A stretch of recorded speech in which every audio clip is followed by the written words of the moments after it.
درود، در خدمتتونم با فندک تورنس مدل مسترپیس، تولید 1949 میلادی. فندک بنزینی هستش دوستان و کار نکرده. با هم کف فندک رو ببینیم. ساخت سوئیس. خب دوستان، تو فندک های بنزینی قدیمی معمولا یه قسمتی تعبیه شده برای سنگ یدک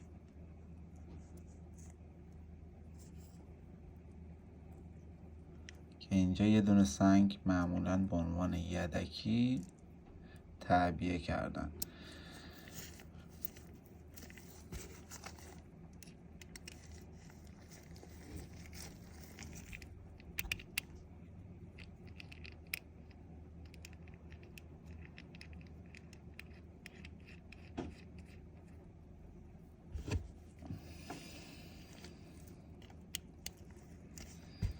دوستان پیشنهاد میکنم واسه باز و بست درب مخزن بنزین فندک های قدیمیتون از سکه استفاده کنین. خب با هم طرز کار فندک رو ببینیم. دوستان این فندک بنزین نخورده بود، حتی این سنگ داخلش انقدر که قدیمی بود به صورت پودر شده بود، مثل خاک شده بود و به سختی من اونو موفق شدم در بیارم از آخرش.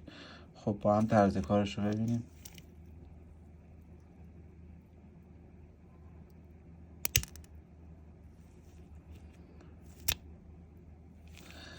امیدوارم لذت برده